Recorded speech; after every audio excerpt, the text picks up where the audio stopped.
Bonjour, c'est Flore, Fleur de Vie. Dans cette vidéo, je vais vous parler un petit peu de mon expérience en Égypte. Je remercie Lara pour sa demande, parce que c'est vrai que de prime abord, j'avais pas vraiment pensé à faire une vidéo là-dessus. Mais ma guidance m'a confirmé qu'effectivement, c'est important de vous parler de ce sujet-là. D'autant que voilà, j'ai passé une semaine là-bas, fin décembre. Alors déjà, je vais vous poser un peu le cadre. Pourquoi l'Égypte et pourquoi ce moment-là. Euh, Comme je pense beaucoup d'entre vous, c'est une civilisation qui m'a toujours fascinée, que j'ai découverte en sixième. C'était le programme d'histoire à l'époque. Je me souviens encore du livre d'histoire avec toutes ces photos, ces peintures, les dieux et déesses, toutes les divinités égyptiennes. C'est vraiment quelque chose qui m'a fascinée de prime abord par l'esthétique. C'est vrai que c'est quelque chose qui m'a toujours... je trouvais ça tellement beau, tellement harmonieux. Et je me souviens d'une émission de télé, alors ça date, j'ai dû voir ça il y a 20 ans, qui expliquait qu'en fait les Égyptiens avaient une façon de dessiner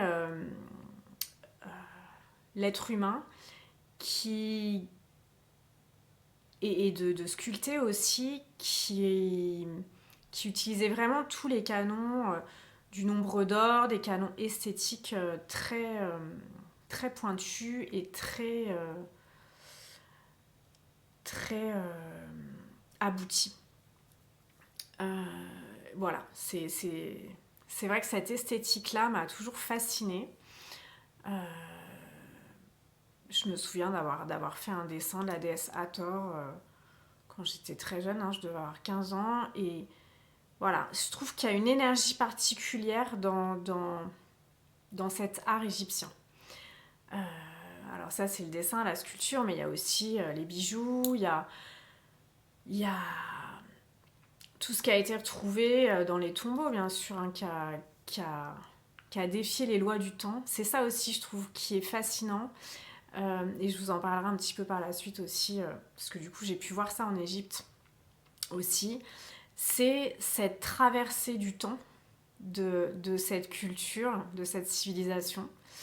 Euh, je suis allée au musée de Turin l'année dernière, qui est fascinant, qui est vraiment... ouais, qui est un super beau musée. C'est le deuxième après celui du Caire, je crois, en nombre d'objets et de, d'œuvres qui sont exposées.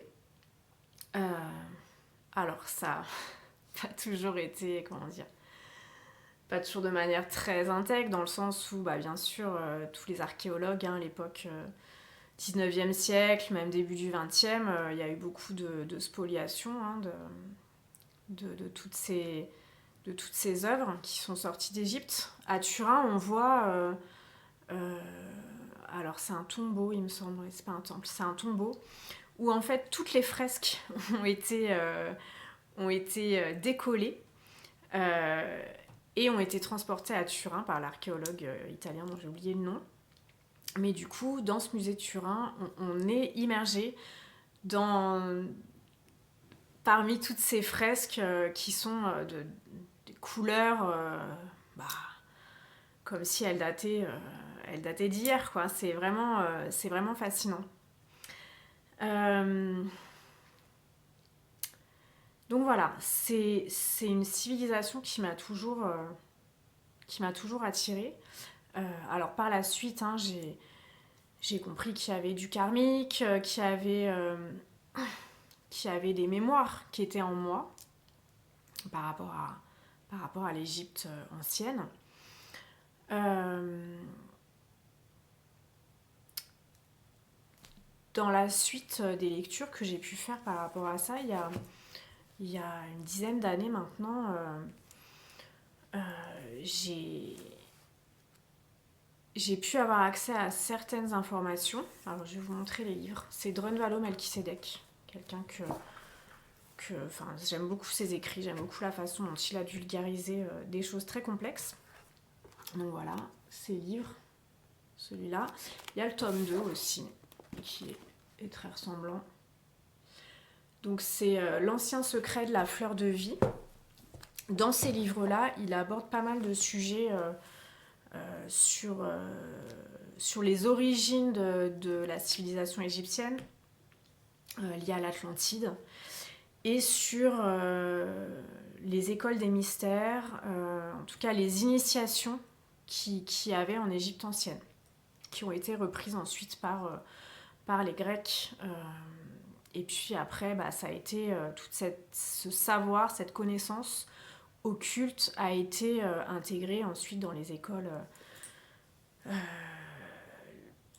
parmi les alchimistes et puis d'autres sociétés secrètes. Voilà, donc si ça vous intéresse vraiment, Drunvalo Melchizedek a fait beaucoup de recherches là-dessus, de par sa guidance. Et puis ensuite, il est allé aussi sur place et il a pu sentir ces énergies-là. Par rapport à ça aussi, je vous invite à, si vous ne les connaissez pas déjà, à visionner les vidéos qui s'appellent L'école des mystères, l'œil d'Horus. C'est sur YouTube, il y en a 10, je crois. Alors moi j'y ai eu accès il y a à peu près 2 ans, mais suite au voyage que j'ai fait la semaine dernière, il m'a paru opportun de les revisionner. Alors c'est long de voir les 10, surtout d'intégrer tout ça, mais en tout cas énergétiquement il y a des choses qui travaillent, et moi je l'ai senti quand j'étais sur place la semaine dernière. Qui a vraiment vibratoirement des informations qui sont réactivées quand on regarde ces documentaires et qui prennent du sens au fur et à mesure de nos expériences. En tout cas, j'ai revisionné la première des 10 vidéos qui est une bonne introduction à l'état d'esprit du reste. Et voilà, qui donne un aperçu qui va au-delà de ce qu'on dit habituellement sur l'Égypte, sur la mythologie égyptienne, la cosmogonie de l'Égypte antique, etc. Cosmologie ou cosmogonie, bref, les deux. Que vous dire de plus par rapport à ça ? Ouais. Il y a aussi un livre, pareil, que vous connaissez sûrement, le manuscrit de Marie-Madeleine. Voilà. Dans ce livre, qui a été écrit en canalisation par Tom Kenyon et Judition, Tom Kenyon décrit des protocoles d'activation du corps K, c'est-à-dire du corps éthérique et des connexions à l'âme, selon les anciens Égyptiens, notamment par rapport à la lumière du soleil. Et voilà, c'est des protocoles qui sont assez puissants, mis à part bien sûr tout ce qu'ils expliquent sur la magie sexuelle, donc l'activation de la Kundalini, avec ou sans partenaire. En tout cas, il y a Tom Kenyon décrit plusieurs protocoles égyptiens, utilisés en Égypte ancienne dans ces écoles d'initiation. Donc voilà. Pour vous parler maintenant du contexte de ce voyage, donc partir en Égypte, c'est quelque chose dont j'ai envie depuis très longtemps. Il y a une quinzaine d'années, j'en avais parlé avec une amie, et puis bon, finalement, à ce moment-là, elle n'avait pas le budget. Donc moi, j'étais très déçue, mais bon, j'avais même pas pensé à y aller seule. C'est quelque chose à l'époque voilà, c'était pas le moment. Et puis vu tous les chamboulements énergétiques de ces dernières années, c'est vrai que je me sentais de plus en plus appelée par les énergies d'Isis, par ces énergies du féminin sacré qui étaient à l'œuvre en moi de plus en plus. Mais je sentais que voilà, je me sentais pas encore prête, je me sentais pas encore, en tout cas je voulais faire ce voyage, mais pas seulement à un niveau touristique ou 3D dans lequel j'aurais pu être peut-être il y a 15 ans. Et puis l'année dernière, ça germait de plus en plus, j'avais de plus en plus envie d'y aller. Mais je me suis bloquée moi-même par rapport au budget. C'est vrai que ça a un certain coût d'aller là-bas. Surtout que maintenant je fonctionne beaucoup à l'intuition. Donc quand je sens que c'est le moment, bah voilà, faut y aller quoi. Je suis de moins en moins à prévoir des voyages sur 6 mois, 1 an. Donc ça implique que des fois c'est pas au meilleur prix, c'est pas le meilleur rapport qualité-prix, bref, mais c'est pas ça qui importe en fait. C'est d'être là au moment juste pour faire ce que j'ai à faire. Et du coup, l'année dernière, voilà, j'étais un peu dans ces freins-là budgétaires, et puis bon, j'étais pas non plus, c'était pas le bon moment. J'étais pas prête, je pense, à faire ça. Et début décembre, il s'avère que mon papa passait Noël seul. Donc je l'avais invité à venir sur Lyon. Je lui avais dit, bah écoute papa, on va être seuls tous les deux, au lieu d'être là comme des cons, chacun de notre côté, bah autant se retrouver. Et puis comme d'habitude, ce qui est très casanier mon père, donc c'était je sais pas, on verra, bref. Et puis voilà, jusqu'au moment où 3 semaines avant, je l'ai appelé, je lui ai dit écoute papa, là il me faut une réponse claire. Sachant que pour moi, bon, je me disais ça va le faire quoi, il va venir, il va se motiver, et puis j'avais pas de plan B. Et puis là il me dit non Flore, non, je viendrai pas, c'est trop pour moi, là, venir, prendre le train, tout ça, non, je viendrai pas.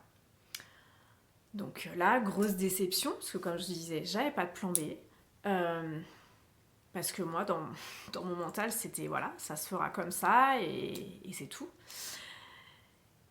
Et là, je me suis rendu compte que je m'étais mise moi-même dans une posture pour vivre un abandon. C'est-à-dire que j'étais dans l'attente que lui fasse ça. Il l'a pas fait parce qu'il a ses raisons, voilà, que même si pour moi, c'était pas forcément des raisons légitimes, mais en tout cas, lui, c'était son choix là, et que j'avais pas d'autre choix que de le respecter de toute façon. Donc, je m'étais mise dans une certaine dépendance vis-à-vis de sa réponse. C'est-à-dire que s'il me disait non, j'avais rien. Je me sentais abandonnée. Du coup, ça m'a permis de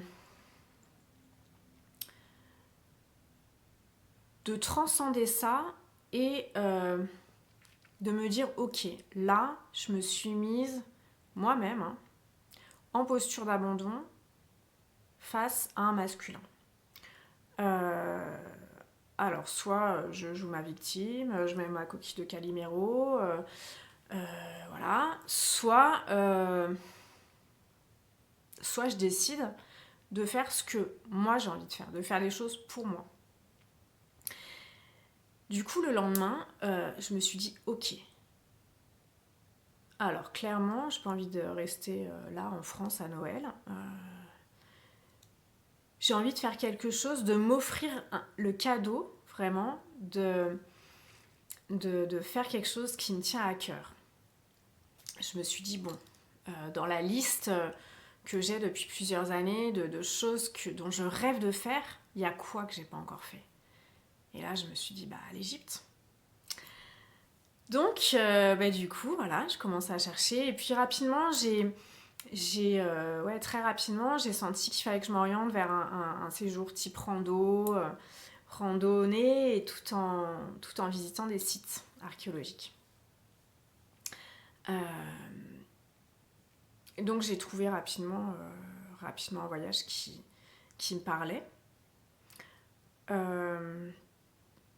J'ai pas regardé le prix. Je m'étais fixé un budget, mais en tout cas les prix que je voyais, ça correspondait.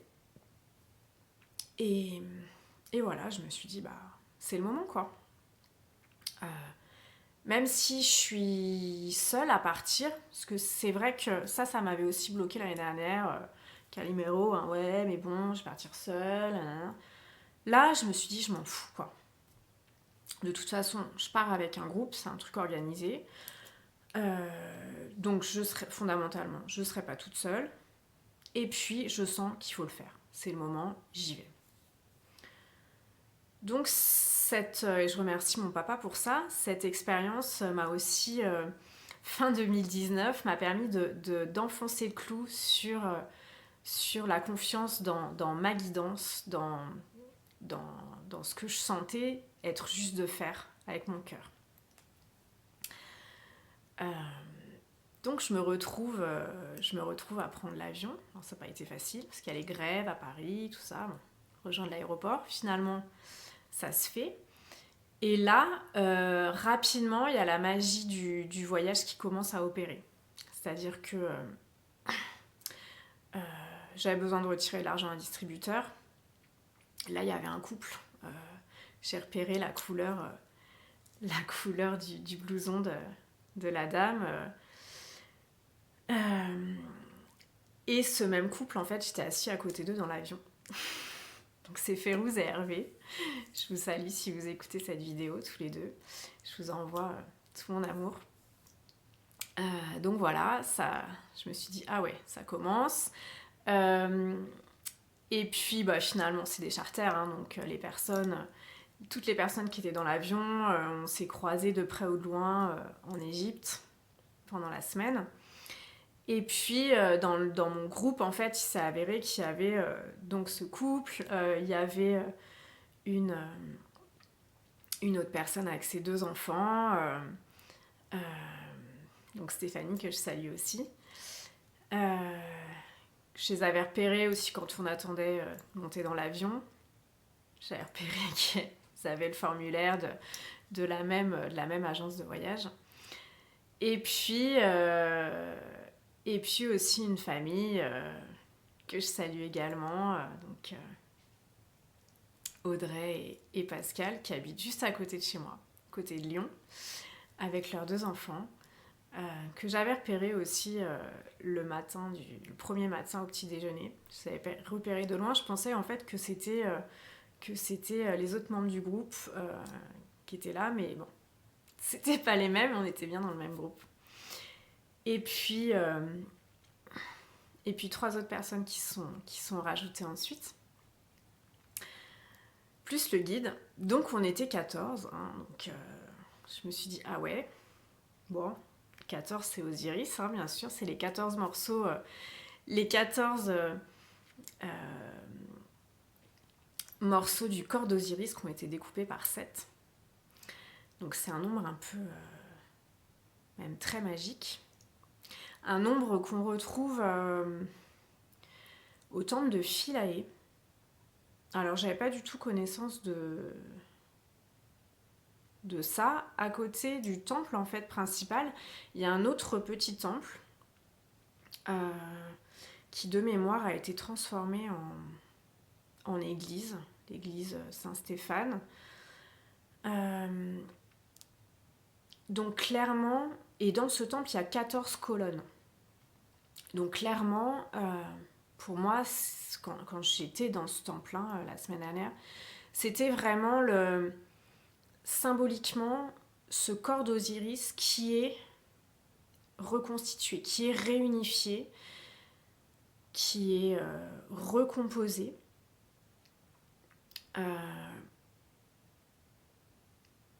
Et par là même, donc c'est le masculin en fait qui retrouve son unité pour ensuite pouvoir être éclairé par le féminin. Donc vraiment quelque chose de très symbolique dans cette partie du temple de Philae avec les 14 colonnes. Voilà, donc voilà pour la constitution du groupe. Et donc ce qui était magique, c'est que tout le long du voyage, on n'était pas là par hasard. Tout le monde avait une place particulière dans ce groupe. On s'est tous renvoyé des choses, consciemment ou inconsciemment. On était tous là pour se faire travailler les uns les autres. Et ça, c'était magique. Donc vraiment, pour beaucoup, je pense,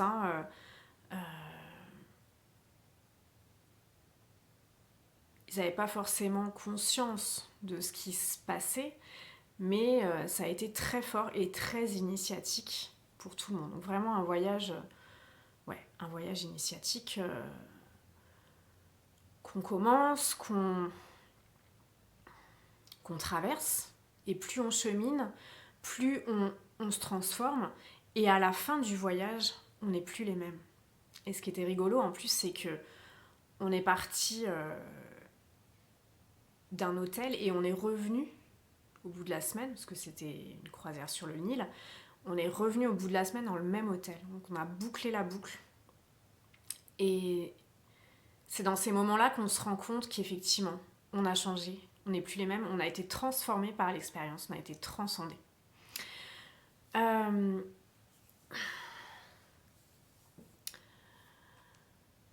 Pour continuer avec mes impressions, mon vécu sur ce voyage, sur cette terre sacrée, comme a dit Lara dans son commentaire. Alors déjà, ce qui m'a interpellée, c'est que quand on se baladait, parce que comme je vous disais, il y a de la randonnée, quand on se baladait dans les villages ou dans les villes ou dans les champs aux abords du Nil, ça me faisait beaucoup penser à l'Inde. Ça me faisait beaucoup penser au paysage indien, les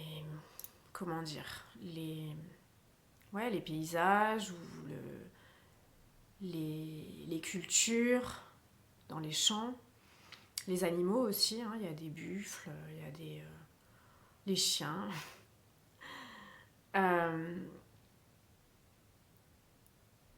En fait, à beaucoup de moments, je me voyais vraiment en Inde.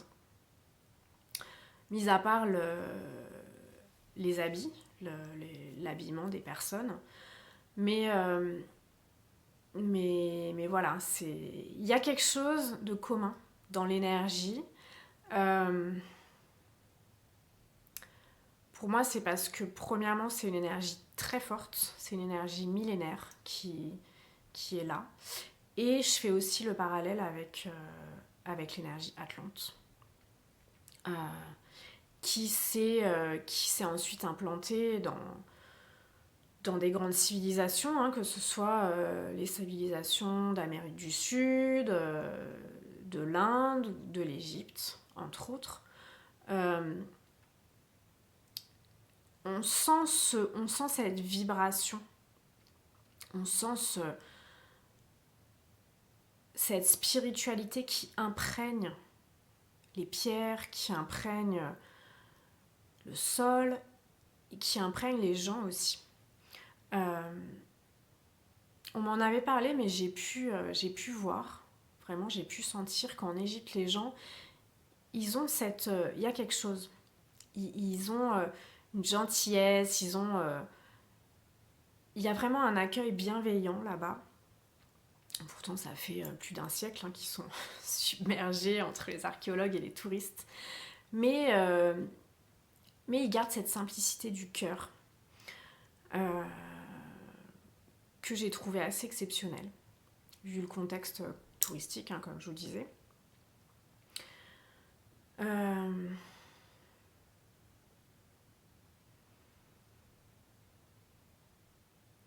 Après, c'est vrai que cette énergie, voilà, elle se vit sur place.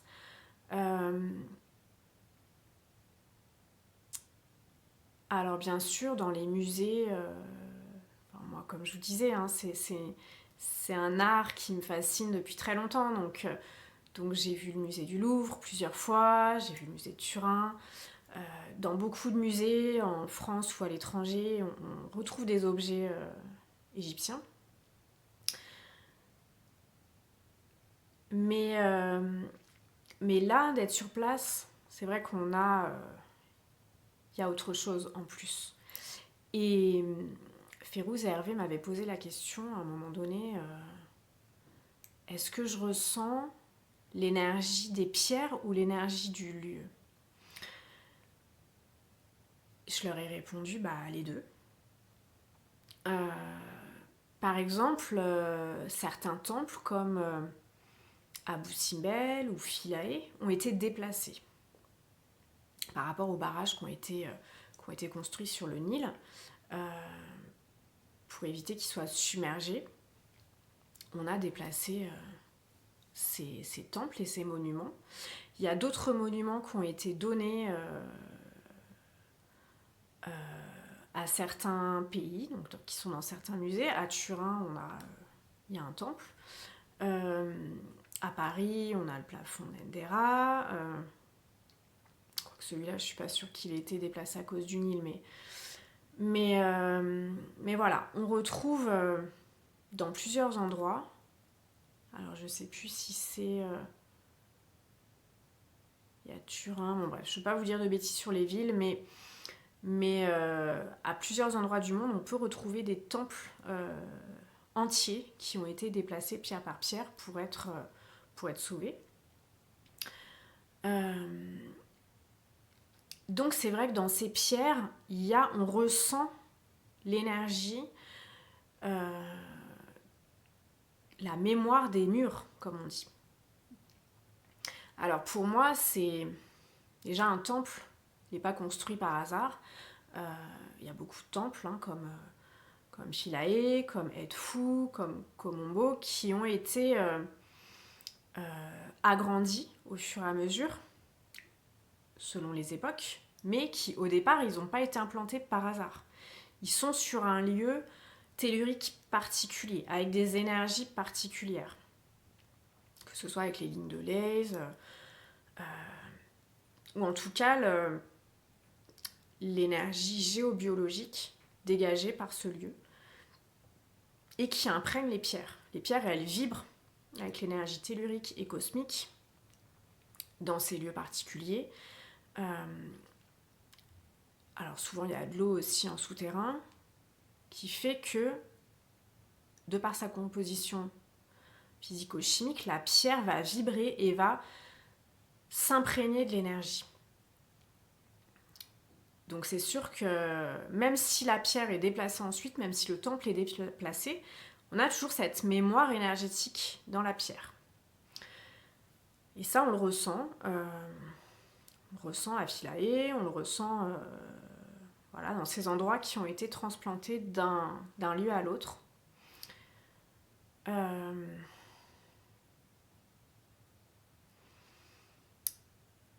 Il y a également, moi ce que j'ai ressenti là-bas, il y a aussi certains égrégores qu'on peut ressentir.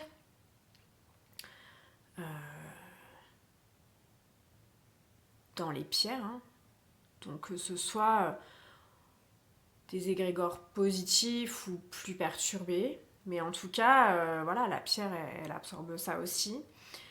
En tout cas, en Égypte ancienne, cet héritage atlante, cet héritage énergétique également des Égyptiens eux-mêmes, de cette antiquité, on la ressent. C'est un égrégore énergétique qu'on ressent très fortement, même si par la suite, voilà, il y a eu différentes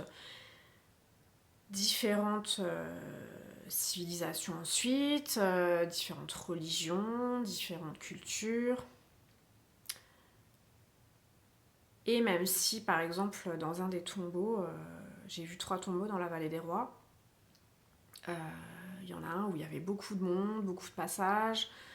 En plus de ça, les peintures ou les gravures étaient plus abîmées. Donc c'est vrai qu'on ressent aussi que tout ce brassage, tout ce passage fait que les énergies, au fur et à mesure, sont moins stables, sont un peu plus perturbées.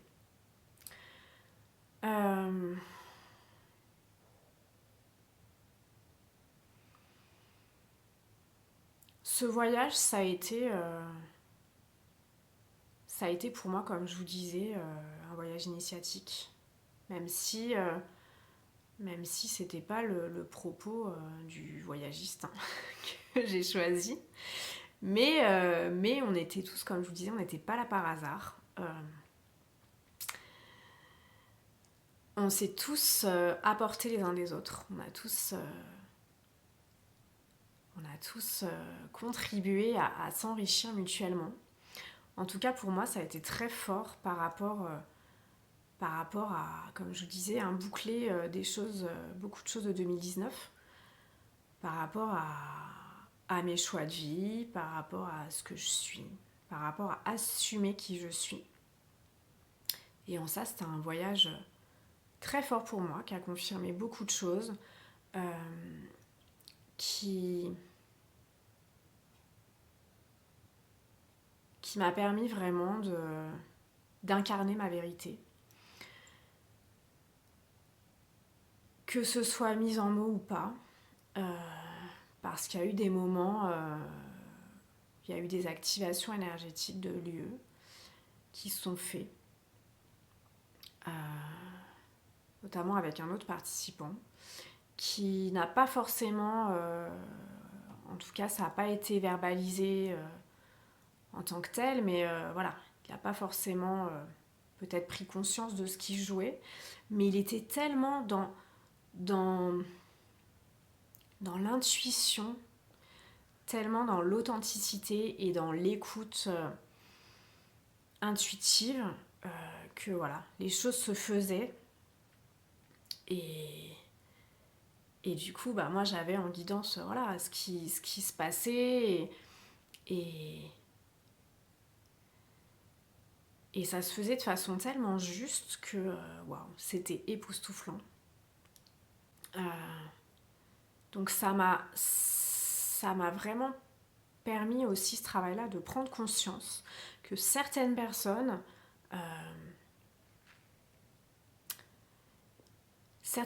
n'ont pas besoin de conscientiser avec leur mental, mais que le travail énergétique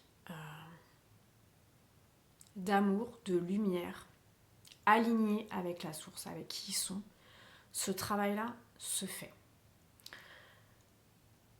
Donc c'est vraiment des personnes qui sont des canaux, des purs canaux de lumière. Et les autres les reconnaissent en tant que tels. Même si, pareil, hein, les autres personnes ne mettent pas forcément des mots dessus. Mais en tout cas, et les autres voient l'empathie, les autres voient la pureté qui se dégage de ces personnes. Donc ça, c'était vraiment aussi un magnifique cadeau de pouvoir travailler, faire ce travail énergétique intuitif avec cette personne.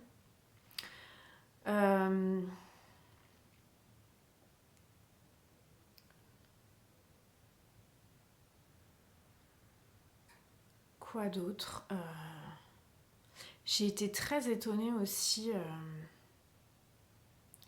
Alors je savais que c'était que j'y allais aussi par rapport au féminin sacré.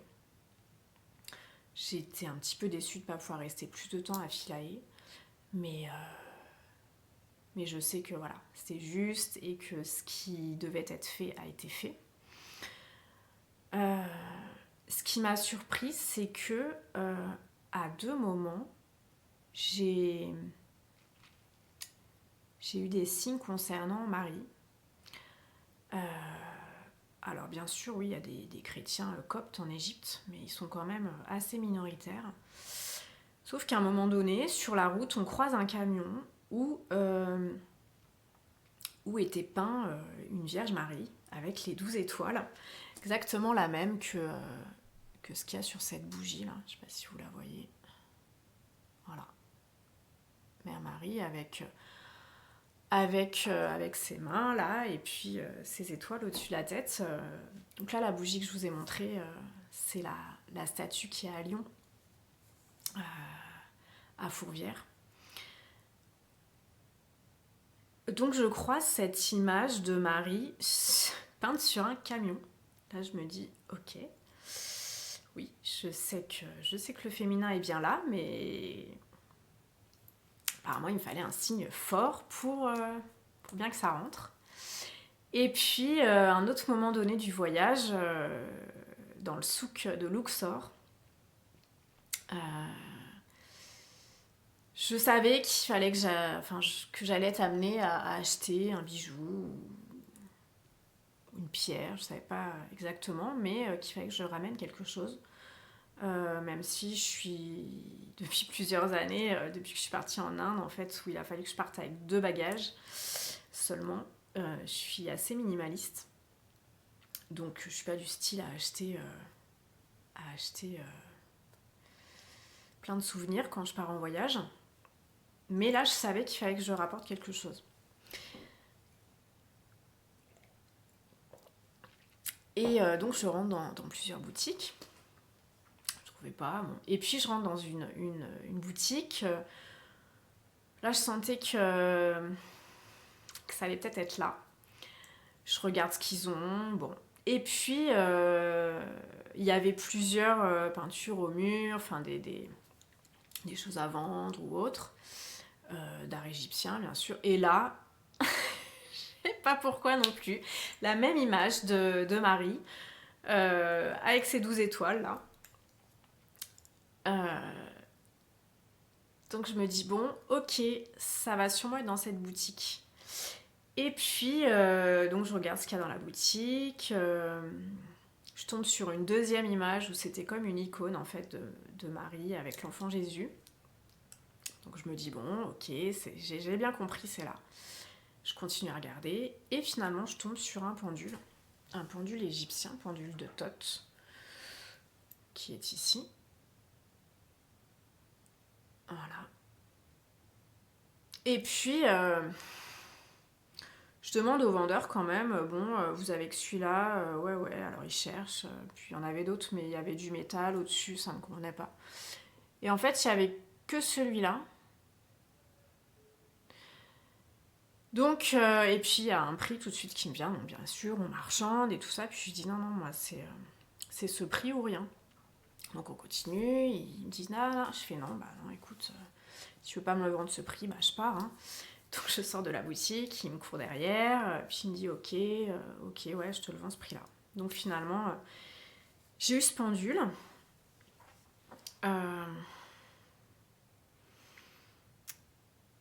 En plus d'une pierre que j'ai ramassée dans le désert égyptien, dans une carrière.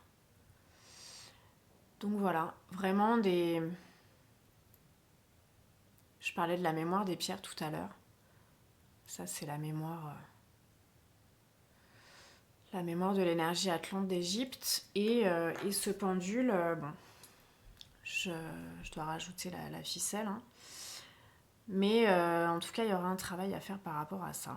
Donc, je vous laisse un petit peu en visuel. Je pense que c'est important par rapport à l'énergie transmise sur l'Égypte dans cette vidéo.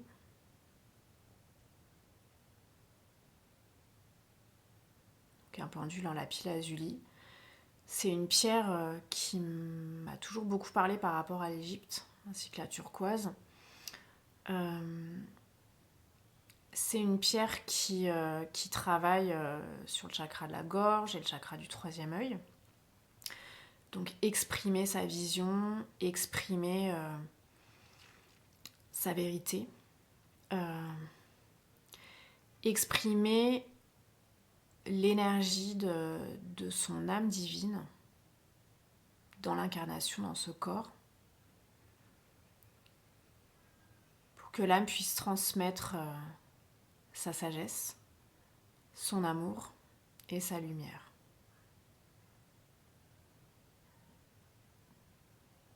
Voilà. Que vous dire d'autre par rapport à ce voyage ?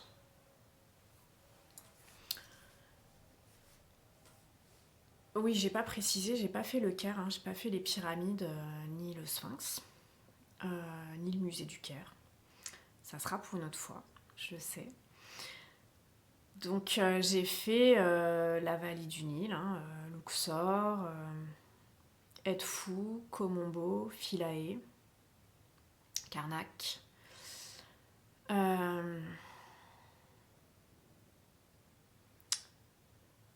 Et puis d'autres lieux qui sont pas des temples d'initiation à proprement parler, mais qui sont aussi magnifiques.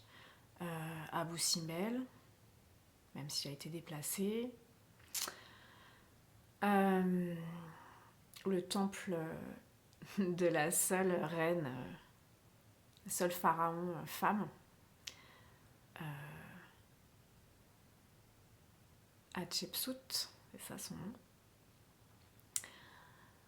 La vallée des rois, donc 3 tombeaux fascinants, dont la tombe de Taosert, c'est ça le nom. Vous verrez les photos sur ma page Fleur de Vie, je vais en mettre un peu plus. C'est vraiment un tombeau où il y a beaucoup d'énergie. Le sarcophage est encore en place. Sarcophage en pierre, hein, bien sûr, la momie n'est plus là. Les momies, parce qu'il y a eu son mari aussi qui a été enterré ensuite. Mais beaucoup d'énergie et des peintures qui sont fascinantes dans l'état de conservation dans lequel elles sont. Voilà, et puis Aswan, la cataracte, voilà, des lieux vraiment mythiques, quoi. Donc il y a bien sûr des temples que j'ai pas vus, hein. Il y a Abydos, il y a... j'ai plus le nom, il y en a un autre, Dendera, dont j'ai déjà parlé. Mais voilà, quelque chose, une terre vraiment, une terre effectivement magique. Et puis il y a cette énergie du Nil. Il y a vraiment l'énergie des éléments en Égypte. Alors que ce soit le soleil, hein, et même en plein hiver, c'est un soleil qui est fascinant. Surtout le lever du soleil dans le désert en allant à Abu Simbel. Coucher du soleil aussi sur le Nil. Donc cette énergie de feu, il y a la terre bien sûr, hein, la terre le sable du désert, les roches, des différentes carrières, de la vallée des rois. Il y a l'air et l'eau, bien sûr, hein, le Nil qui est vraiment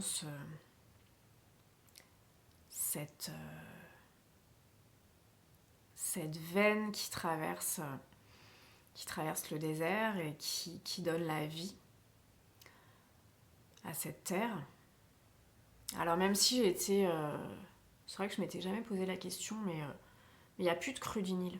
Depuis qu'il y a le barrage de Nasser, là, qui a été fait dans les années 50-60, il n'y a plus ces limons fertiles qui alimentent les terres égyptiennes.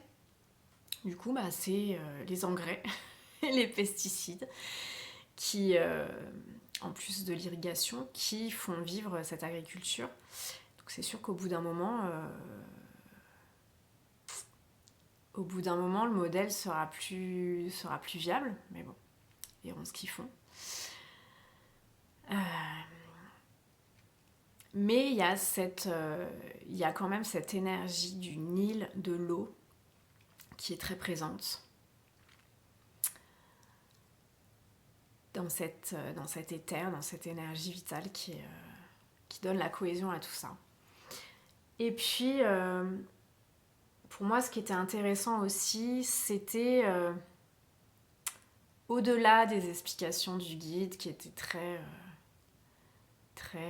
mainstream, c'est-à-dire l'archéologie conventionnelle qu'on connaît, l'égyptologie conventionnelle. Il y avait tout cet aspect, toute cette philosophie transmise par l'Égypte ancienne, que ce soit les notions d'équilibre entre toutes choses, c'est-à-dire qu'effectivement on a tout ce mythe d'Osiris avec Seth, mais en même temps c'était important de comprendre que pour avoir l'équilibre, il faut qu'il y ait toujours les deux polarités qui coexistent. Et que c'est d'abord, dans ce monde de dualité, cette harmonie des polarités en nous, que ce soit le féminin, le masculin, le bien, le mal. Mais c'est vraiment cette harmonisation, cet équilibre qui forme l'unité. Il y a bien sûr toute la symbolique avec le soleil, avec la lumière. Cette lumière divine qui se fragmente en plein d'aspects différents, tous ces dieux qui forment des aspects d'une même chose, comme dans l'hindouisme, où on a tous ces dieux qui, pour moi, sont finalement des facettes différentes du même diamant, de la même source. Ce qui a été très bien défini aussi par Akhenaton, le pharaon qui a vénéré seulement le soleil, la lumière, la source. Et puis il y a aussi cet aspect du cœur, c'est-à-dire que pour les Égyptiens, le cœur, qui était un organe qui n'était pas sorti de la momie quand elle était embaumée. Il y a 4 organes principaux qui étaient sortis du corps pour être mis dans les vases canopes. Mais le cœur n'était pas enlevé, parce que pour les Égyptiens, c'était vraiment le siège de la conscience. Et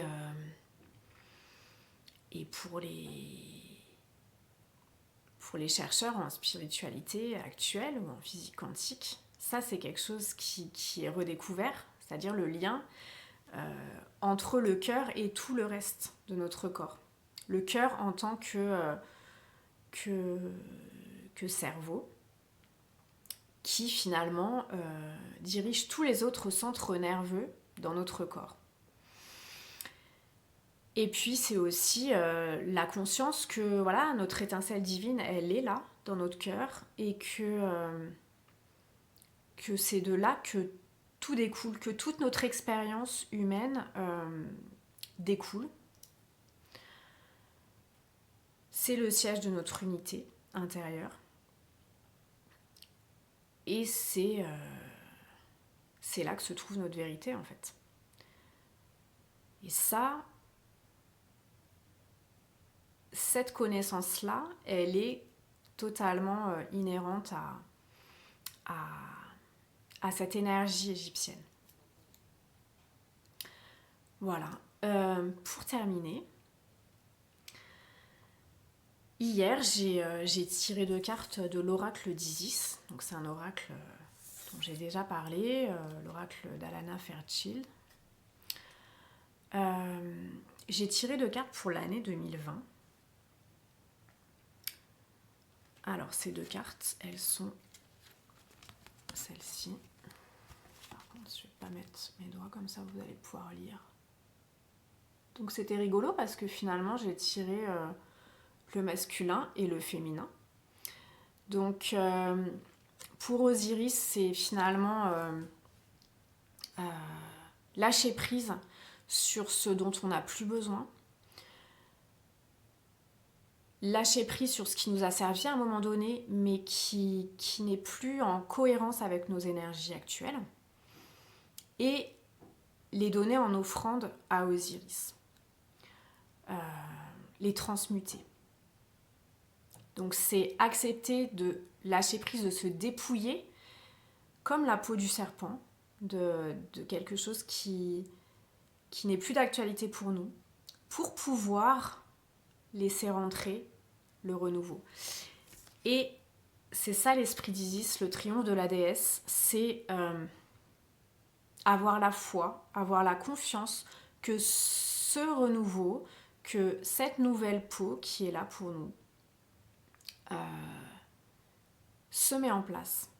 Que même si des fois on doute, des fois on a peur, c'est tremble, mais avance. Continue sur ton chemin et foi dans la voie de ton cœur, qui est la tienne, parce que tu es accompagné par cette énergie, par l'esprit d'Isis, et parce que tout arrive au moment juste. Voilà. Donc c'est aussi le message que je voulais vous transmettre suite à ce voyage. C'est vraiment l'équilibre entre donner et recevoir. L'équilibre entre lâcher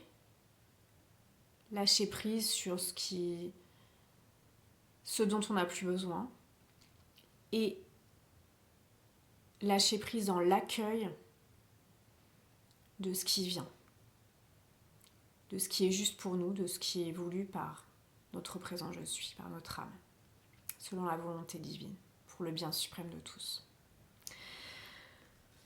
Donc voilà, dans tous les cas, si vous-même vous êtes appelé à faire ce genre de voyage qui se manifeste par aller prendre un avion et aller dans des lieux, qui se manifeste par un voyage intérieur, si vous sentez que c'est le moment, faites-le. Faites-vous confiance. Accueillez dans la joie et dans l'amour tout ce que votre âme aspire pour vous.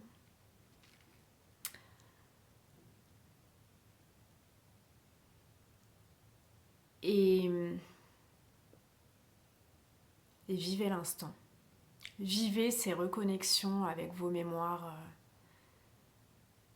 anciennes, avec ce que vous avez été, en lien avec ce que vous êtes actuellement, avec les potentiels que vous allez mettre en place par la suite.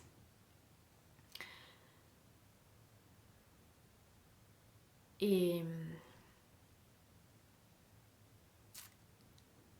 je vous souhaite, je vous souhaite de pouvoir vous reconnecter en conscience avec toutes ces parties de vous-même, dans l'amour et dans la lumière.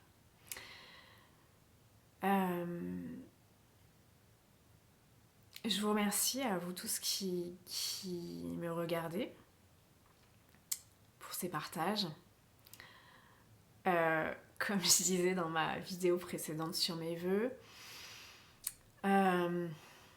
si vous pensez que ça peut aider d'autres personnes, que ça peut parler à d'autres, partagez cette vidéo. Si vous souhaitez vous abonner à ma chaîne, n'hésitez pas. Si vous souhaitez mettre un petit commentaire, n'hésitez pas non plus. Je vous lirai avec plaisir. Et je vous répondrai dans la mesure du possible. Je vous souhaite à tous de vivre de merveilleux voyages. parce que c'est, à mon sens, vraiment une façon magnifique de découvrir qui on est, d'aller à l'intérieur de nous-mêmes, tout en vivant des choses magiques à l'extérieur. Donc je vous souhaite tout ça pour 2020. Je vous envoie tout mon amour et je vous dis à très bientôt.